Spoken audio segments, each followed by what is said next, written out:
Sidak Teko. Siaran mendadak ketemu toko. BNN Kabupaten Sleman.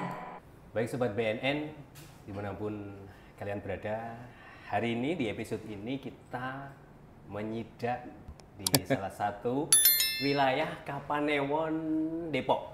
Nah, dalam Sidak Teko, siaran mendadak ketemu tokoh, kita akan menyidak di salah satu Kapanewon di Kabupaten Sleman, yaitu Kapanewon, Depok.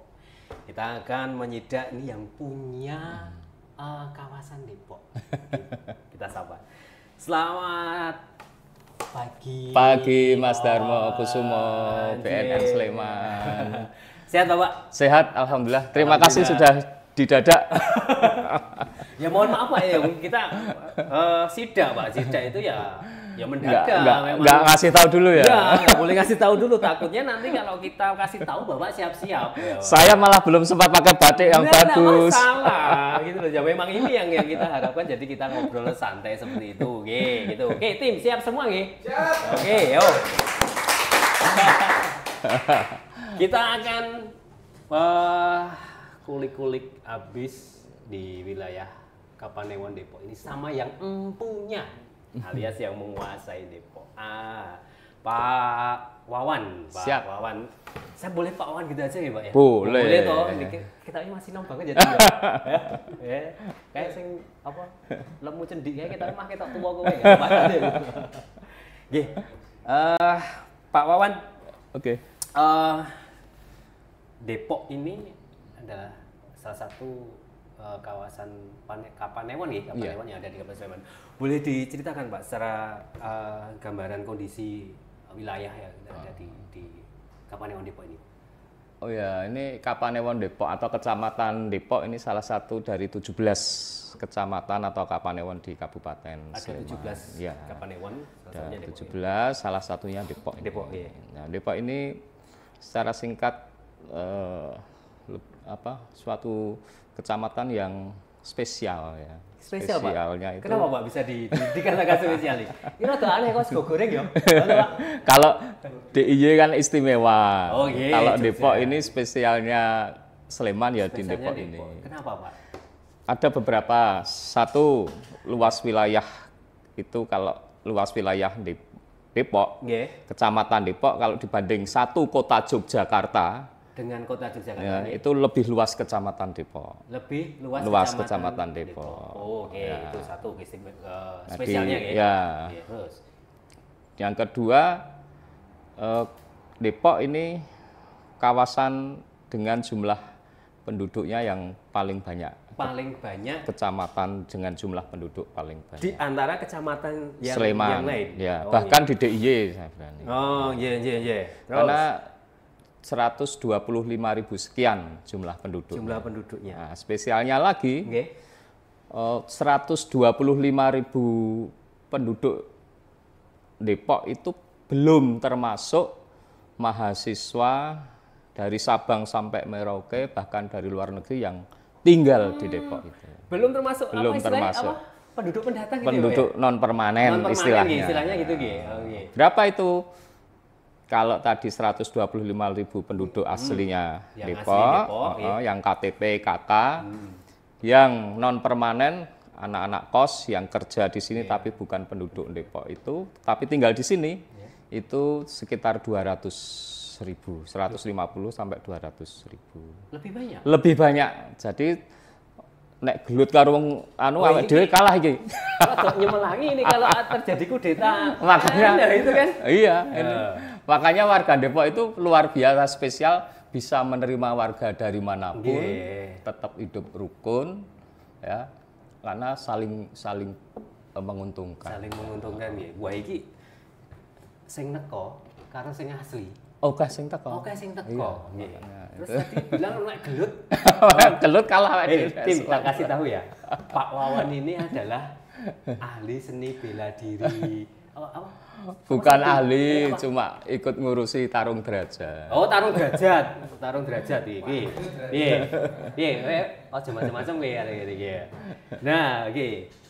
Dari Nah, ini ada spesial. Karena apa? Karena mahasiswanya begitu banyak itu karena Depok itu ada sekitar 27 atau sekitar 30 perguruan tinggi di satu kecamatan. Di satu kecamatan ada 30 perguruan tinggi. 30 perguruan tinggi. Iya. Oke Pak, dari kondisi yang tadi disampaikan Bapak 125.000 penduduk asli, kemudian 200.000 lebih penduduk non permanen yang seperti itu, terus kemudian jumlah mahasiswanya juga banyak, terus jumlah perguruan tinggi yang ada di Depok itu juga lumayan banyak. Nah, bagaimana Pak kondisi penyalahgunaan narkoba Pak di wilayah Bapak? Kayaknya Mas Darmo sudah mulai menukik ini. Wah, langsung disidak, gimana Pak? Nah, ini kalau berita baiknya kan banyak ya. Karena perekonomian Sleman itu hampir 1/5-nya dihasilkan dari Depok. Tapi salah satu efek negatifnya itu efek ikutan. Kalau daerah itu banyak perekonomian maju, penduduknya banyak, itu tentunya ada efeknya.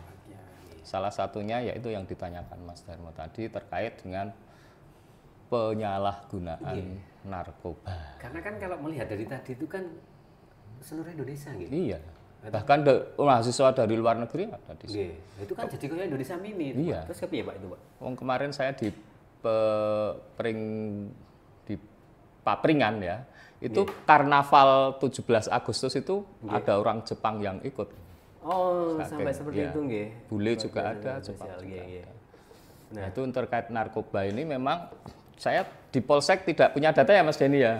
Enggak punya data, tapi saya minta di Polres dan baca-baca itu memang untuk Kabupaten Sleman itu kan kasusnya tahun 2023 menurut Ibu BNN yang 2023 Bu Siti Alfiah dan Pak Kapolres Sleman itu kan angkanya itu sekitar 67 kasus se-Kabupaten Sleman. Nah, itu 12 kasusnya dari Depok. Itu kan berarti sudah berapa persen gitu ya? Dari 20%. Ya, 20%. Di Depok cukup tinggi ya Pak. Tinggi. Itu pun yang terungkap data itu. Kalau yang belum terungkap masih sembunyi di kamar-kamar itu sama kayak itu yang baru lihat. Ayo yang baru yang belum ketahuan. Itu kita prihatin terhadap memprihatinkan ya Pak. Dari itu ya mungkin karena ya itu ya Pak ya. Wong sak Indonesia sing macam-macam wonge budaya ini kayak gitu kan tidak semua itu niatnya kuliah dengan baik. Ada yang cari duit, cari duitnya macam-macam termasuk bisnis. Kayak gitu nih. Oh, iya. Ngono ya ora mungkin ya Pak ya disaring ya Pak. Wis teko dini wae laporan ini. Rento enggak boleh. Enggak mungkin juga. Iya. Pak Wawan, Depok yang tadi dibilang spesial, satu kawasan Kapanewon di Sleman yang spesial dengan kondisi penyalahgunaan narkoba yang seperti itu, dengan keadaan juga penduduknya atau masyarakatnya sing werna-werna. Iya, werna-werna. Kan yo ora ono rame wong Jawa tok toh, ternyata bahkan wong asing pun ada. Nah, sejauh ini Pak, apa yang sudah dilakukan Pak oleh satu kita memang itu prihatin, tapi kita nggak boleh putus asa ya. Itu ibaratnya mengikuti pembangunan itu mesti ada efek positif dan negatifnya. Kita nggak bisa milih yang positifnya aja, negatifnya jangan.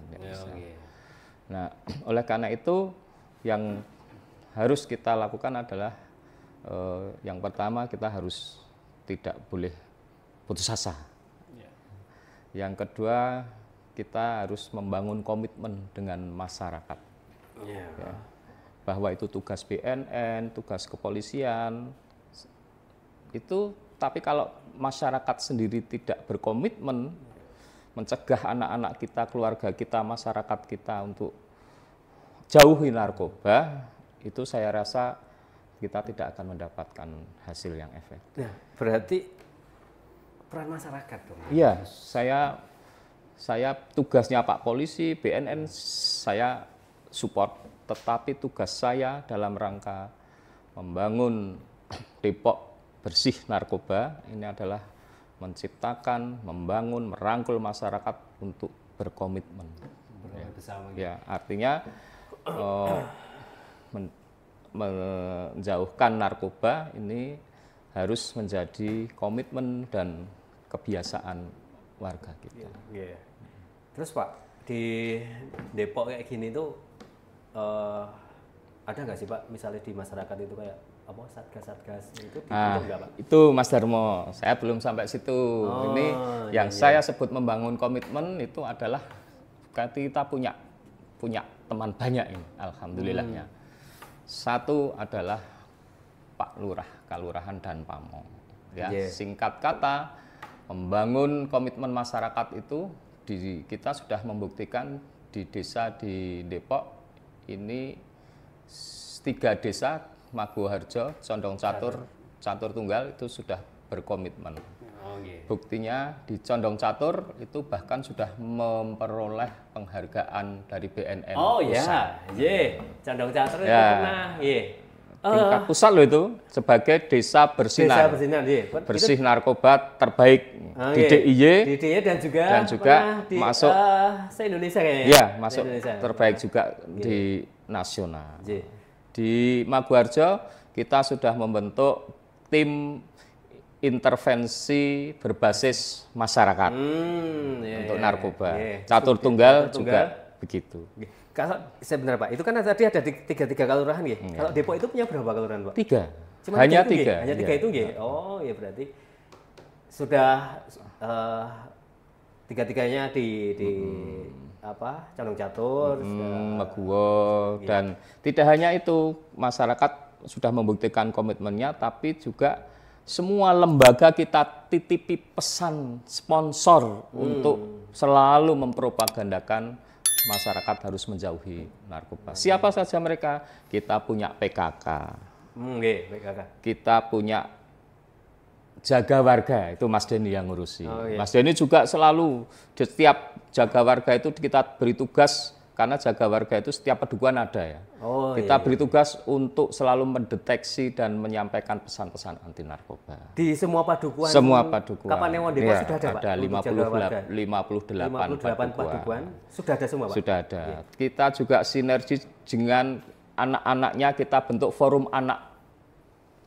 Kabupaten Kapanewon Depok punya forum anak, dan mereka kita samperi tugas juga untuk dari sisi sebaya mereka untuk saling menjaga, saling mengingatkan. Ya. Kemudian sekolah, Mas Denny, ini juga sekolah sudah kita kerjasama dengan puskesmas untuk menangani, mendeteksi, memonitor anak-anak yang bermasalah. Nah, semua sekolahnya ada di Depok? Semua sekolah. Baik kita SD, sudah. SMP. Ya, kalau SMA kan kewenangan di provinsi ya. Tapi kita SMP, SD.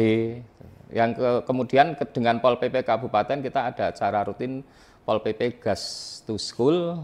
Juga salah satu materinya adalah ada materi dari BNN, dari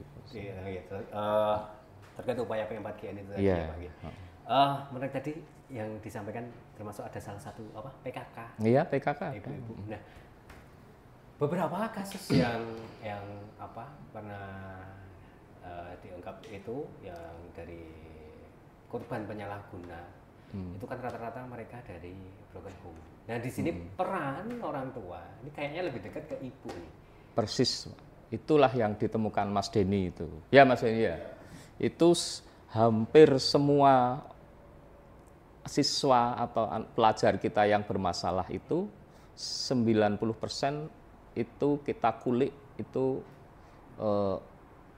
keluarganya kurang harmonis. Artinya bisa diduga unsur penyebab pelajar itu lari ke narkoba, lari ke kenakalan, kriminal, dan itu adalah keluarga ya. Ketidakharmonisan lah, diduga ya. Nah itulah pentingnya kita masuk lewat PKK, lewat pengajian, ya, lewat masjid. Terus tadi lagi saya yang menarik tadi ada apa yang anak-anak tadi Pak, komunitas Forum Anak. Forum Anak itu tadi. Nah Forum Anak itu seperti apa Pak? Forum Anak itu ada suatu organisasi di semua Kapanewon ada, yaitu untuk mengumpulkan potensi-potensi dan anak-anak kita untuk mengekspresikan kebutuhannya sendiri.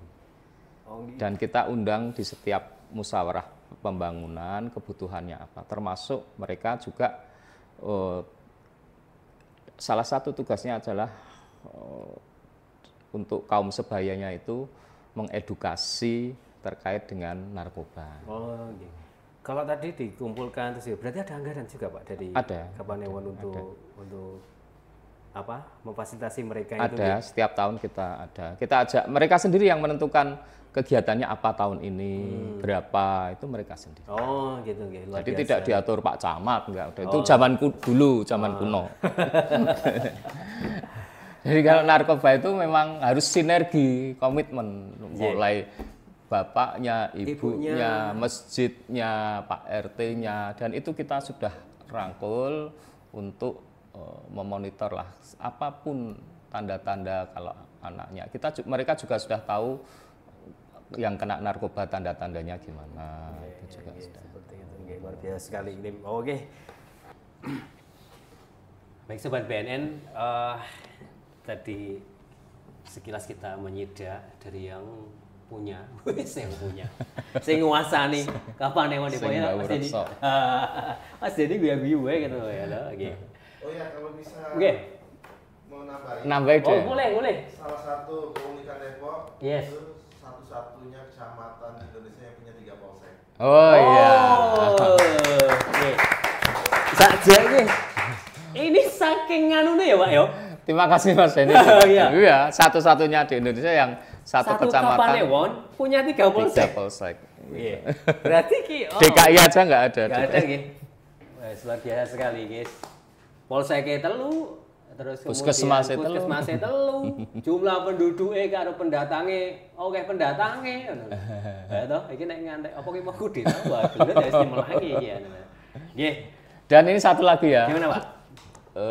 Mas, upaya kita untuk, karena saya juga membaca hasil laporannya BNN bahwa yang terlibat narkoba itu sebagian besar itu kan mahasiswa luar daerah. Berita baiknya itu dari luar daerah yang dan terungkap kasusnya itu juga sebagian dari daerahnya sana, hanya di sini terkait.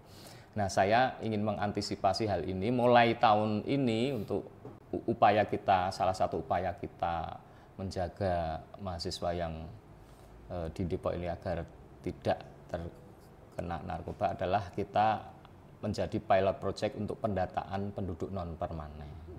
Ya. Jadi yang anak-anak kos nanti lewat RT RW-nya kita data, kita beri identitas. Jadi kalau ada apa-apa nanti kita bisa bantu, kita bisa komunikasi dengan keluarganya, dengan kampusnya. Tahun ini jadi pilot project untuk pendataan. Jadi nanti program dari kabupaten, dari kami itu untuk anak-anak mahasiswa yang kos ini apa? Itu juga saya akan rangkul, mereka pengennya gimana. Mereka saling jaga sendiri masing-masing bagaimana kan. Oke, Pak Wawan terakhir bisa disampaikan nih Pak ke Sobat BNN dimanapun berada di seluruh Indonesia, harapan Bapak, monggo Pak. Ya, terkait kondisi situasi Kapanewon Depok atau Kecamatan Depok yang sedemikian tadi kita sampaikan Mas Darmo ya, saya berharap satu komitmen warga masyarakat untuk terus selalu kita gaungkan terus. Kalau yang Desa Bersinar kemarin baru 1 desa, saya berharap 2 desa yang lain meskipun sudah melakukan upaya-upaya yang masif, juga saya bisa berharap untuk mendeklarasikan sebagai desa bersinar. Kapanewon Depok kalau sudah 3 desa bersinar, nanti saya juga akan otomatis Kapanewon Depok mendeklarasikan menjadi Kapanewon bersinar. Artinya apa? Semua masyarakat sudah berkomitmen, sudah mampu mengidentifikasi bagaimana bahaya narkoba, apa yang harus dilakukan untuk menghindari. Itulah yang saya terus upayakan. Ya, harapan saya itu. Peran masyarakat nih Pak. Berbasis masyarakat tentu saja. Soalnya kan lagi petugas ya Bu. Ya kurang jenengan koncone piro. Neng kene meng wong piro. Jadi benar-benar masyarakat. Iya. Oke, Itu. baik. Terima kasih Pak Wawan sudah bersedia kita sidak siaran mendadak di Sidak Teko BNN Kabupaten Sleman di episode kali ini bersama dengan Panewu Kapanewon Depok. Terima kasih. Wawan. Pak, ini ada kenang-kenangan Pak dari kami. Ini apa ini? Bawa sini, bawa sini. Kayaknya buat gawe kowe iki. Ini. Nah, sini. Apa ini? Kowe iso kene, kowe iso kene. Boleh dibuka? Ben kita kamera, begini. Dada sik. Nah, iso. Oke, Pak. Ini satu kenang-kenangan dari kami, jangan dilihat isinya tapi ini. Jangan dilihat isinya, tapi dilihat harganya. Pak, boleh dibuka, Pak? Boleh ya. dibuka, Pak? Yo. Wah, keren. Dibuka, dijereng. Sidak Teko. Sidak Teko BNN Kabupaten Sleman. Luar biasa. Terima kasih ya teman-teman. Mohon maaf kalau tidak bisa memuaskan Mas Darmo dan teman-teman. Wah, sudah kami yang berterima kasih, Bapak. Oke. Baik, Makan. teman-teman, kita jumpa lagi di episode berikutnya dengan tokoh-tokoh yang lainnya. Tentunya kita masih mengupas tentang bagaimana upaya untuk P4GN di wilayah Kabupaten Sleman. Oke, kita jumpa lagi di next episode. Terima kasih, saya Darmo Kusumo. Hey.